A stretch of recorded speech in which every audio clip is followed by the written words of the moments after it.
ଗୋଟିଏ ଗାଁରେ ହରିଆ ନାମକ ଗୋଟିଏ ଚାଷୀ ରହୁଥିଲା। ତାର ଗୋଟିଏ ଛେଳି ପଲ ଥିଲା। ସେ ପ୍ରତିଦିନ ଛେଳି ପଲକୁ ନେଇ ଜଙ୍ଗଲକୁ ଛେଳି ଚରିବାକୁ ଯାଏ। ଦିନକର କଥା, ଜଙ୍ଗଲରେ ଚରୁଥିବା ଛେଳି ପଲଙ୍କ ମଧ୍ୟରୁ ଗୋଟିଏ ଛେଳି କଅଁଳିଆ ଘାସପତ୍ର ଖାଇ ଖାଇ ଘଞ୍ଚ ଜଙ୍ଗଲ ଭିତରକୁ ଚାଲିଗଲା। ଧୀରେ ଧୀରେ ସଞ୍ଜ ନଇଁ ଆସିଲା। ହରିଆ ତା ଛେଳି ପଲକୁ ଧରି ଘରକୁ ଫେରି ଆସିଲା। ତେଣେ ଆର ଛେଳି ଛୁଆଟି ଆଉ ଛେଳି ଗୋଠକୁ ଫେରି ପାରିଲା ନାହିଁ।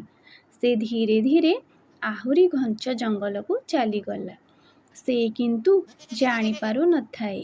ଯେତେବେଳେ ଜାଣିଲା ଯେ ସେ ଘଞ୍ଚ ଜଙ୍ଗଲ ଭିତରକୁ ଚାଲି ଆସିଛି, ସେତେବେଳକୁ ରାତି ହୋଇଯାଇଥାଏ ଏବଂ ତାର ମାଲିକ ଛେଳି ପଲକୁ ଧରି ଘରକୁ ଫେରି ଯାଇଥାଏ। ବିଚରା ଛେଳିଟି କ'ଣ କରିବ, ବହୁତ ଚିନ୍ତାରେ ପଡ଼ିଗଲା। ଏଣେ ମନେ ମନେ ବହୁତ ଡରିଗଲା ଯେ ଆଜି ସେ ନିଶ୍ଚୟ କୌଣସି ହିଂସ୍ର ପ୍ରାଣୀର ଶିକାର ହେବ। ଧୀରେ ଧୀରେ ସେ ମନରେ ସାହସ ସଞ୍ଚୟ କଲା। କେଉଁଠାରେ ରାତିରେ ଆଶ୍ରୟ ନେବ ବୋଲି ଭାବିଲା। ଏତିକିବେଳେ ତାକୁ ଏକ ଗୁମ୍ଫା ଦେଖାଗଲା। ଛେଳିଟି ଭାବିଲା, ଏଇଠି ରାତିଟା କାଟିଦେବି। ଏଇଟା ହିଁ ସବୁଠାରୁ ନିରାପଦ ଆଶ୍ରୟସ୍ଥଳ। କିନ୍ତୁ ବିଚରା ଛେଳି ଜାଣିନଥିଲା ଯେ ସେ ଗୁମ୍ଫାଟି ଏକ ବାଘର ଗୁମ୍ଫା ଥିଲା ବୋଲି। ଛେଳିଟି ସେଠାରେ ଆଶ୍ରୟ ନେଲା। ଏତିକିବେଳେ ବାଘଟି ତାର ଗୁମ୍ଫାକୁ ଲେଉଟିଲା।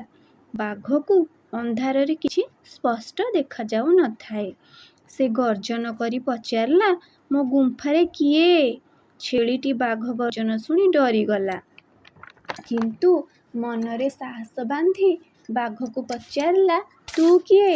ବାଘ ଉତ୍ତର ଦେଲା, ମୁଁ ବାଘ। ଛେଳିଟି କହିଲା, ତୁ ବାଘ ହେଲେ ମୁଁ ହେଉଛି ବାଘ। ମୁଁ ମି ମିକା ମାଣିକ ରଜା। ମୋ ଶିଙ୍ଗ ଦୁଇଟି ଗୋଜା ଗୋଜା। ଏକ ଶିଙ୍ଗରେ ମଣିଷ ମାରେ, ଦୁଇ ଶିଙ୍ଗରେ ପର୍ବତ ଟାଳେ। ତୋ ପରି ଏମିତି କେତେ ବାଘକୁ ମୁଁ ମାରି ସାରିଲିଣି। ଛେଳି କଥା ଶୁଣି ବାଘ ଡରି ମରି ଛାନିଆ। ଭାବିଲା, ଆରେ ଏ ତ ମୋ ଠାରୁ ଆହୁରି ବଳୁଆ। ଏହା ଭାବି ସେ ଡରରେ ସେଠାରୁ ଦୌଡ଼ି ପଳାଇ ଆସିଲା। ଏତିକିବେଳେ ବାଟରେ ଏକ ବିଲୁଆକୁ ଦେଖିଲା। ବିଲୁଆ ବାଘକୁ ଦୌଡ଼ୁଥିବା ଦେଖି ପଚାରିଲା, ବାଘ ମାମୁଁ, କ'ଣ ହେଇଛି? ଏମିତି ଦୌଡ଼ି ଦୌଡ଼ି କୁଆଡ଼େ ଯାଉଛ? ବାଘ କହିଲା, ବିଲୁଆ ନନା, ମୁଁ ବଡ଼ ଅସୁବିଧାରେ ପଡ଼ିଛି। ତମେ ମୋତେ ବଞ୍ଚାଅ, ନହେଲେ ସେ ମୋତେ ଖାଇଯିବ। ଏ ଜଙ୍ଗଲକୁ ଗୋଟେ ବଡ଼ ଜୀବ ଆସିଛି। ସେ ଆମ ସମସ୍ତଙ୍କୁ ଖାଇଦବ। ମୋ ଗୁମ୍ଫାରେ ପଶିଛି। କହୁଛି ସେ ହେଉଛି ମାଣିକ ରଜା। ତା ଶିଙ୍ଗ ଦୁଇଟି ଗୋଜା ଗୋଜା। ଏତିକି ଶୁଣି ବିଲୁଆ ବୁଝିଗଲା ଯେ ସେ ହେଉଛି ଏକ ଛେଳି। ବିଲୁଆର ଛେଳି ଖାଇବାକୁ ଇଚ୍ଛା ହେଲା। ସେ ବାଘକୁ କହିଲା, ବାଘ ମାମୁଁ, ତମଠୁ ବଡ଼ ଆଉ କିଏ ହେଇପାରିବ? ତମକୁ କିଏ ମିଛ କଥା କହି ଡରଉଛି। ତମେ ମୋ ସାଙ୍ଗରେ ଚାଲ, ଦେଖିବା କିଏ। କିନ୍ତୁ ବାଘ ସେଠାକୁ ଯିବା ପାଇଁ ଜମା ରାଜି ହେଲାନି। କହିଲା, ନାଇଁ, ମୁଁ ସେଠାକୁ ଯିବି ନାହିଁ। ସେଠାକୁ ଗଲେ ସେ ମୋତେ ମାରି ଖାଇଦେବ। ବାଘର କଥା ଶୁଣି ବିଲୁଆ କହିଲା, ଗୋଟିଏ କାମ କରିବା, ମୋ ଲାଞ୍ଜ ସହିତ ତମ ଲାଞ୍ଜକୁ ବାନ୍ଧିଦେବା। ସେଇଆ ହେଲା। ଦୁଇ ଜଣ ଗୁମ୍ଫା ପାଖରେ ପହଞ୍ଚିଲେ। ବାଘ କହିଲା, ବିଲୁଆ ନନା, ତୁ ଡାକ, ମୋତେ ବହୁତ ଡର ଲାଗୁଛି। ବିଲୁଆ କହିଲା, ଆରେ ଗୁମ୍ଫା ଭିତରେ କିଏ ଅଛ? ବାହାରକୁ ଆସ। ଛେଳି ବିଲୁଆର କଥା ଶୁଣି କହିଲା, ମୁଁ ମି ମିକା ମାଣିକ ରଜା। ମୋ ଶିଙ୍ଗ ଦୁଇଟି ଗୋଜା ଗୋଜା। ଏକ ଶିଙ୍ଗରେ ମଣିଷ ମାରେ, ଦୁଇ ଶିଙ୍ଗରେ ପର୍ବତ ଟାଳେ।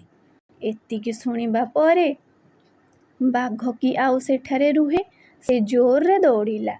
ବିଲୁଆ ଏବଂ ବାଘର ଲାଞ୍ଜ ବନ୍ଧା ହୋଇଥିବାରୁ ବିଲୁଆ ମଧ୍ୟ ବାଘ ପଛରେ ଘୋଷାରି ହୋଇ ହୋଇ ଗଲା।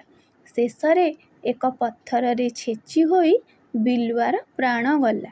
ଏହି ଗପଟିରୁ ଆମେ କ'ଣ ଶିକ୍ଷା ପାଇଲେ? ଏହି ଗପଟିରୁ ଆମେ ଶିକ୍ଷା ପାଇଲେ ଯେ ଅତି ଲୋଭ କଲେ ବିଲୁଆ ଭଳି ଅବସ୍ଥା ଭୋଗିବାକୁ ପଡ଼େ। ଅତି ଲୋଭରୁ ମୃତ୍ୟୁ।